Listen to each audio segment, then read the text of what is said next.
Minutos 9:35, estamos con don José Ilicho, ex oficial mayor del Congreso de la República, a quien le agradecemos su presencia en el programa. Muy amable, gracias por estar acá. ¿Cómo está, José? Buenos días. ¿Cómo está? Gracias a usted. Ayúdenos a que el público entienda y a entender nosotros también con claridad cuáles podrían ser las razones para una censura del presidente del Congreso.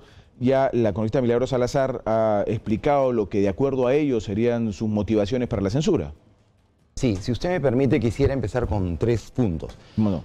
En primer lugar, debemos entender que el Parlamento, aun cuando tiene o está sujeto a regulaciones de orden constitucional, reglamentarias, legales también, es un órgano básicamente político, es un escenario de confrontación política reglada, donde obviamente no solamente lo que cuenta es este enfrentamiento entre diferentes pareceres, sino también la búsqueda de consensos. Bueno, ese es el escenario de cualquier parlamento en el mundo. En segundo lugar, si yo quiero ser muy sincero en esto, ¿no? Desde el punto de vista jurídico reglamentario, yo le daría la razón al Grupo Parlamentario de Fuerza Popular. Desde el punto de vista político y como ciudadano, yo entiendo y le daría la razón al presidente del Congreso. Qué difícil, ¿no? Es difícil. Lo que pasa es que quizás las cosas no se plantean así. No es tan sencillo y mucho menos, digamos, por ejemplo, en el lapso de un programa, en un medio de comunicación cualquiera que sea o en una entrevista, es difícil explicar todo esto, ¿no?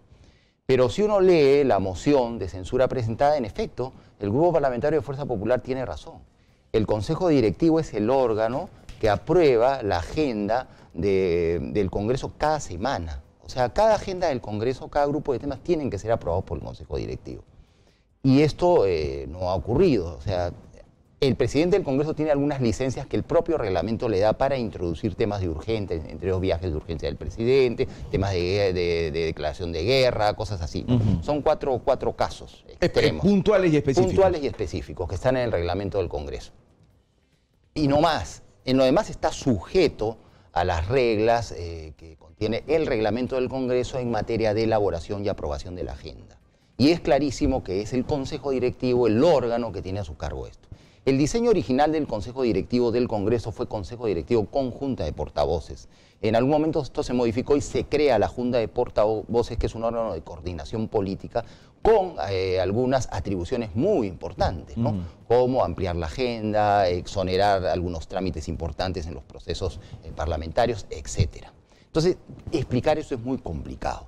Pero por otro lado nos estamos olvidando de lo que originó todo esto, que es esta sentencia confusa del Tribunal Constitucional, ¿no? Una sentencia donde se declara infundada una demanda de inconstitucionalidad, pero en la misma parte resolutiva se introduce una cláusula que es como si la declarara fundada en parte, sin los votos necesarios, según la ley orgánica del Tribunal Constitucional y el reglamento normativo. Fueron 4 cuando debían ser 5. Debían ser 5, ¿no es cierto? Ahora, según el presidente, hago un paréntesis nada más ahí, según el presidente del Tribunal Constitucional, el señor Blume, ha señalado que son 5 para casos diferentes a este caso puntual del Congreso de la República, que para este caso puntual no eran necesarios los 5 votos, sino que eran suficientes los 4. Lo señaló en una entrevista el señor Blume. Si uno lee las reglas, y no puede ser de otro modo, también sentido común no puede ser de otra manera, ¿no?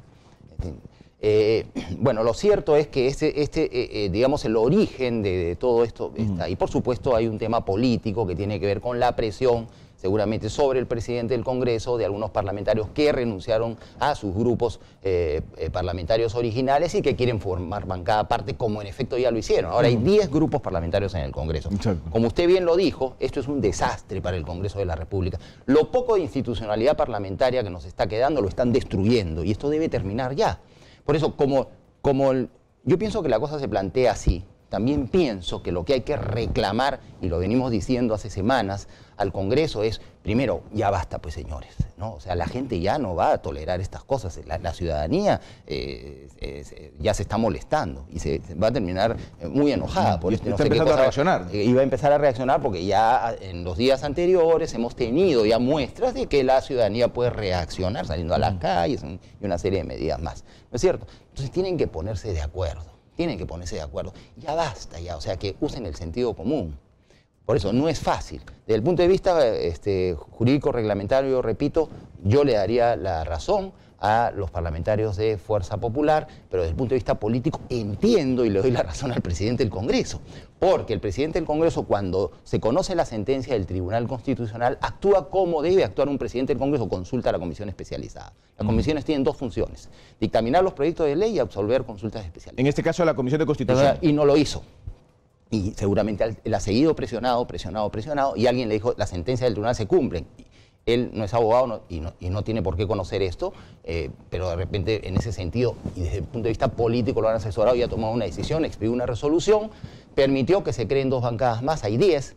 Eso también ha perturbado la presencia de Fuerza Popular en la Junta de Portavoces, porque hay dos grupos parlamentarios más, etcétera, cuando ellos cuestionaban, digamos, los alcances o la aplicación, o si se debía aplicar o no en los términos que se ha aplicado la sentencia esta del Tribunal Constitucional. Usted me ha dicho algo interesante, doctor Eliche, que me parece importante explicarle al público, ¿no es cierto? Frente a este tema del Tribunal Constitucional y la formación de bancadas, el presidente del Congreso dice, bueno, le pedimos la consulta a la Comisión de Constitución que preside la congresista Bartra, pero se ha demorado demasiado, no la responden, bueno, a que se ejecute la sentencia del tribunal como tiene que ser. Y he escuchado efectivamente, como usted dice, muchos dicen, oye, es una sentencia del Tribunal Constitucional. ¿Qué cambio le tiene que hacer el Congreso? Absolutamente ninguno. No, la pero sentencia del tribunal se siguiente. cumple y se no ha podido cumple. ocurrir. Yo creo que si la Comisión de Constitución hubiese hecho su trabajo, seguro, quizás, una de sus conclusiones hubiese sido recomendar al Pleno del Congreso que acuerde, por ejemplo, que el presidente solicite al Tribunal Constitucional una aclaración sobre su sentencia, que es lo que se hace. Pero eso no ha ocurrido. Es decir, como estaba la sentencia, sí han expedido la resolución de presidencia del Congreso que autoriza la formación de los grupos. Y esto, por supuesto, ha empeorado el problema político que ahora tenemos, ¿no es cierto? Ahora, una aclaración, para que el público lo sepa también, porque a veces son un poco temas técnicos de los abogados, Sí. una aclaración, pedir una aclaración al Tribunal Constitucional no quiere decir que vaya a cambiar el fallo, sino a desenudar, digamos, hacerlo más claro, más transparente. Claro, entonces ahí el mismo fallo, ¿ah? Entonces ahí el doctor Blume, ¿no?, hubiese seguramente introducido estos argumentos que ha dado para explicar cómo así una sentencia de este tipo, que para mí es muy difícil, si no imposible de aplicar, se aplique y ya está. Y todos tranquilos. Eso se llama institucionalidad. Vamos conociendo y vamos construyendo las reglas que son firmes y que, o sea, las reglas del juego que todos reconocen. Pero en este escenario confuso, esto se va a seguir enredando.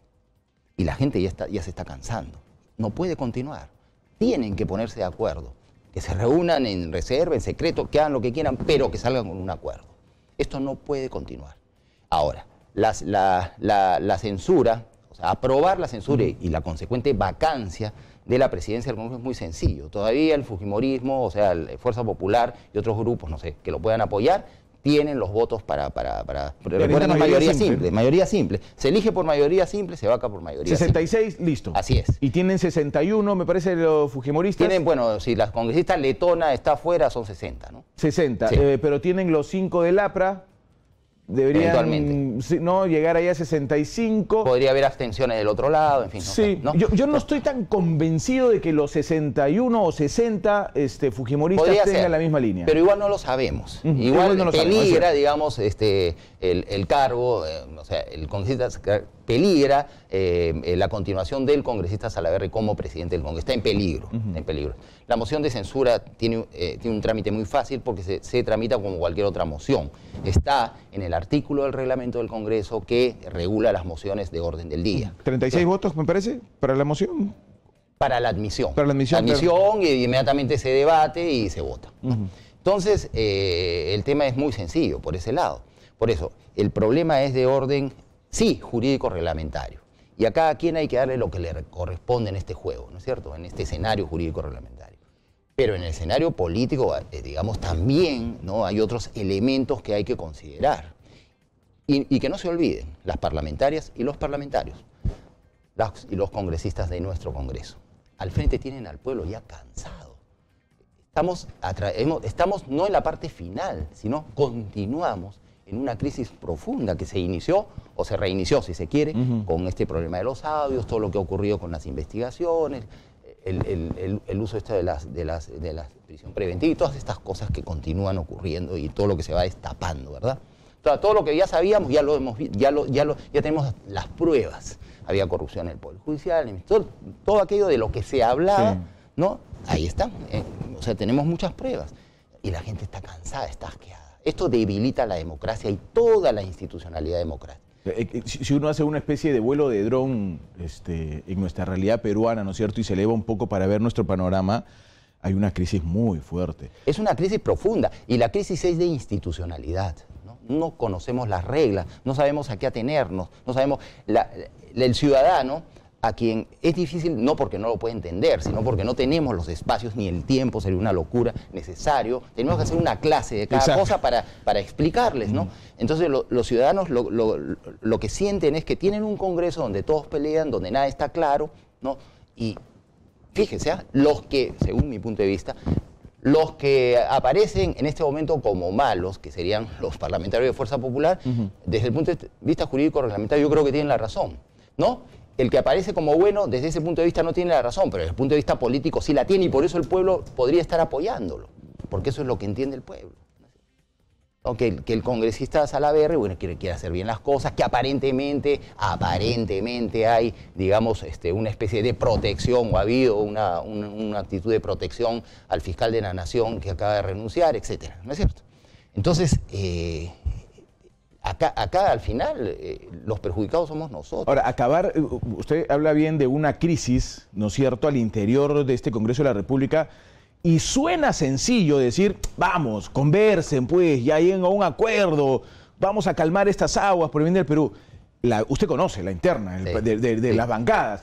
Sí. No es tan fácil. No es tan fácil, a veces pero es posible y ha sido posible en varias oportunidades. Ha sido posible en algunas oportunidades. Es que acá se están jugando muchos intereses en medio de una crisis, doctor Ulrich. Bueno, si quieren que continúen así y que se atengan a las consecuencias. Esa no es una amenaza desde la ciudadanía, sino es el resultado lógico de todo esto.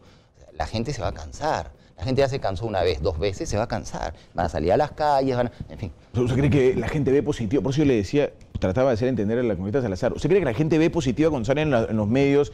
Oye, la bancada fujimorista en gran parte se paró y se fue. Entonces no se termina debatiendo este tema. Y hay un blindaje a Charri, y está pasando esto, y en la Junta de Portavoces ocurrió esto, y todo es negativo, y cuando no se para a la derecha, se para a la izquierda. Como si se trata, oye, al Congreso se llega o a debatir o a analizar. Y eso que yo veo que los medios, que a veces son acusados de exacerbar este tipo de cosas, en promedio yo los veo cautelosos, ¿ah? Los periodistas, o sea, tienen cuidado, porque yo creo que en el fondo todos somos ciudadanos, sentimos que es un momento en el que hay que actuar con mucha responsabilidad. ¿No? El comunicador, el periodista tiene la obligación pues de difundir lo que está ocurriendo, etcétera, ¿no es cierto?, al público. Y además ese es el negocio de los medios de comunicación. Pero veo cautela también, veo cuidado, ganas de entender bien qué es lo que está pasando y ganas de hacer las cosas para que esto se resuelva, ¿no? Es difícil, sí, como usted ha dicho, tiene razón, es muy difícil, pero es posible. Y en este momento es necesario, porque si no, no podemos continuar así. Este es un país, ¿no?, que tiene muchos recursos, que tiene mucha gente que trabaja, que es gente creativa, gente que se está formando, un país cuyas instituciones se parecen a las instituciones que deberían ser, ¿no? Y lo que falta para que sean esas instituciones es una decisión distinta de actuación, etc. Esto puede parecer, digamos, ilusorio, pero es lo que necesitamos y yo veo que no estamos lejos de eso. O sea, es un poco hacer un acto de conciencia y decir, señores, ya basta, comencemos una historia nueva, ¿no? Yo no me imagino, por ejemplo, doctor Eliche, pero en serio, porque de manera hipócrita, vamos a ser sinceros, muchas cosas pueden ocurrir, ¿no es cierto? Pero yo no me imagino no sé, pues a Mauricio Mulder en un franco apretón de manos con Johnny Lescano para resolver un problema en bien del país. No me imagino a la señora Luz Salgado en una franca reunión con Salaverry para resolver en unidad algo por el bien del país. No me imagino al señor Marco Arana en un franco apretón de manos con la señora Bartra para resolver algo por el bien del país. Yo sí los imagino. Me encantaría, pero de manera sincera. Sí, no sé si hay tiempo, yo me permito recordar algo, ¿no?